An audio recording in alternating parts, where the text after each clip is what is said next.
Greetings Summoners and welcome back to Lots of Lore. Today I give to you Sett, the boss, and his color story, Big Head, Big Problems. If you stay to the end of the video, you know what will be coming next on the channel, and also a little juicy information bit about the new 2020 season cinematic. But until then, enjoy. Though now a powerful player in Ionian's flourishing criminal underworld, Sett had humble origins, born from an Ionian Xayah and a Noxian human. The half-beast child was an outcast from the start. His birth appalled his mother's Xayah community, which expelled the family for violating its tribe's norms. The humans of Ionia were no more accepting of the taboo union, though Sett's father's infamy as a local pit fighter usually kept them from voicing their disapproval. What little security the family enjoyed vanished the day Sett's father disappeared. All of a sudden, those who had bitten their tongue at the sight of young Sett felt free to express their contempt. The boy was bewildered, wondering where his father had gone and why trouble suddenly seemed to be following him. Sett grew up quickly, becoming a callous in the face of the taunts and threats he endured, and before long he began using his fist to silence the insults. When news of his fight reached his mother, she made him swear not to go near the Noxian pits where his father had fought. But the more Sett fought, the more he thought of his father. Longing to find the man he only vaguely remembered, Sett snuck away to the pit late one night after his mother had gone to bed. Immediately, he was enthralled by the spectacle. Scores of Noxian soldiers, fresh from the shores of Ionia, roared with bloodlust from the stands around him. Down in the center of the arena, fighters from all backgrounds and martial disciplines clashed in gruesome duels, with a variety of weapons, the winner handsomely paid in Noxian coin. When the event was over, Sett inquired about his father and learned the hard truth. His father had brought out his contract and left to tour more profitable pits aboard. He had deserted his family to seek fortune on the other side of the world. Burning with rage, Sett asked the arena's matchmaker for a fight, hoping that somehow his father would return from his tour and be the opponent standing across the pit from him. The matchmaker assigned the boy to a fight on the next card, figuring he would be easy fodder for one of his star combatants. Sett would prove him wrong. From the moment he threw his first punch, the beast boy Basted was a pit fighting sensation. Though Sett had no formal martial art training, his primal strength and ferocity more than compensated, and he leveled his more technical sound opponents like a battering ram, never abandoning hope that he might one day fight his father.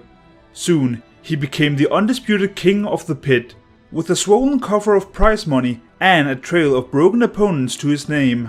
Night after night, Sett brought money and comfort to his mother, always lying about how he acquired them. It warmed his callous heart to see her so proud of his success. No longer forced to toil at menial jobs. Still, Sett couldn't help but feel he could do better.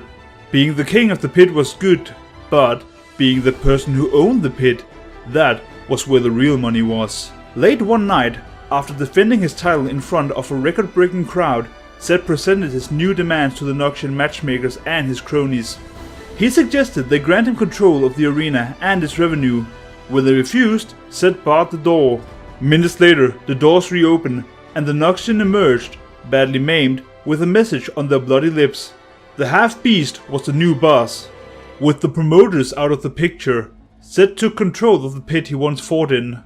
Ionians, who only recently been conditioned for war, flocked to the arena, paying to satisfy an urge they only now knew they possessed. Sett took full advantage of the newfound bloodlust, accumulating wealth and power beyond his wildest boyhood dreams, as he transformed the pit into the hub of an underground empire of gambling and vice. The half-beast who reigned supreme in the pit now runs his illicit enterprise with the same iron fist. Anytime someone challenges authority, he personally reminds them where they stand. Every punch Sett throws is a blow to his old life of poverty and ostracism, and he intends to make sure that old life stays down. Big Head, Bad News by John O'Brien. Who's watching the till? I ask. Xayah, the stick of a man taking weapons at the door, looks at me with bug eyes, scared he's done something wrong. Rio's on the till tonight, he says. Get 2 more on it, I tell him. It's a big night, lot of spenders. Last thing I need is some lowlife making off with the profit. Xayah scurries off. A couple of seconds later, he comes back with 2 of my heaviest hitter. After they join Rio at the coin box, I check back on the action in the arena. The place is packed, crammed to the doors, with nobodies, somebodies, and everyone in between. People with nothing much in common except a hankering for blood, and they're about to get it. My star combatants, Prawn the Flayer, has just finished his long, sauntering entrance. His chiseled body is painted entirely green, and he's wearing a small buckler on his left forearm. His infamous whip sword, painted to look like a viper, remains coiled on his belt as he enters the pit to face his opponent. The challenger, some Shuriman guy, is it Farrell? I'll learn his name if he wins, stares a hole in him, his hands up by his shoulders, itching to grab the twin daggers sheathed on his back. He's come halfway around the world for this, and he'll be damned if some local golden boy is going to show him up. With a wave of the pit officer's scarf, our show is on. The fighters circle each other in the center of the floor.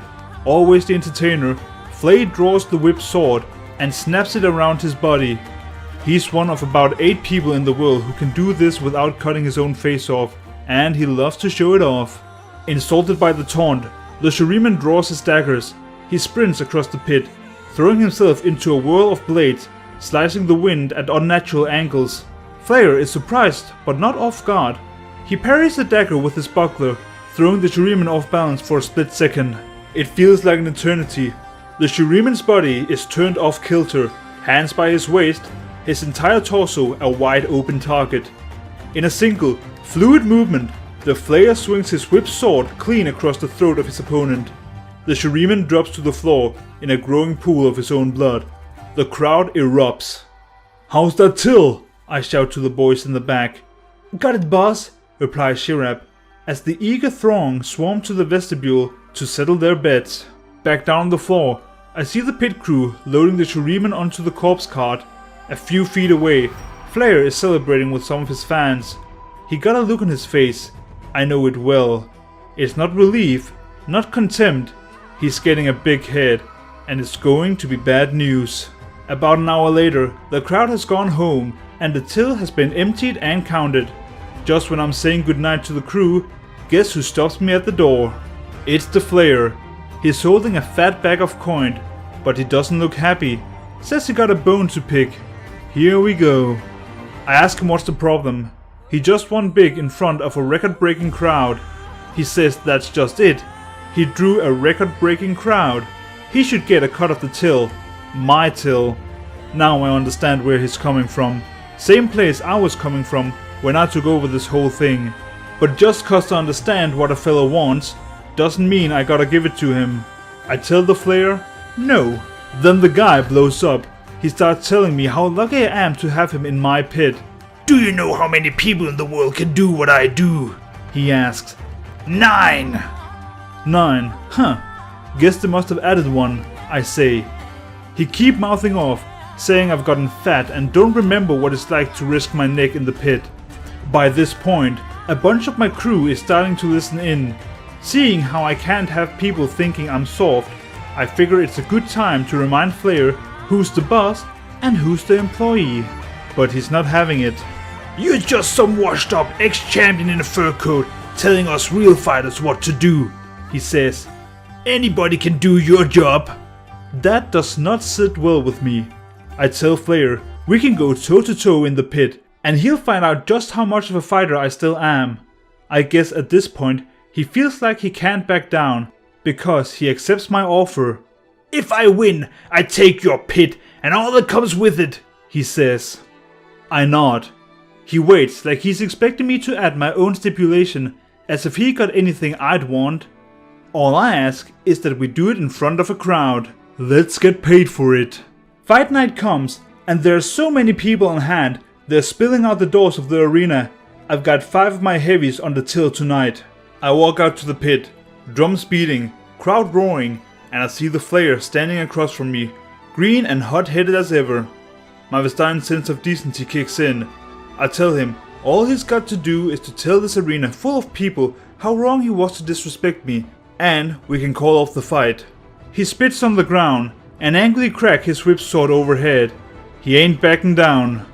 By the time the pit official waves his scarf, the flare is halfway across the floor. He flings his whip sword at me, and before I can react, the shifty little cuss take off a piece of my cheek. He snaps it a couple more times, coming dangerously close to my throat. Then, while I'm trying to deal with his weird floppy blade, he nails me in the face with his buckler. I land flat on my back, seeing double. He draws his whip sword back. We're not even a minute into this, and already Flare is going for the kill. This ain't happening. His blade come lashing at my neck once more, and this time I grab it with my bare hand. Flare eyes bulge from his dumb green face. My bloods get pumping, my hair stand on end. I feel a little growl escape from the corner of my mouth. I barely feel the blade cutting into my palm or the blood running down my forearm. As I stand, I pull Flare by the sword, yanking him into my other fist.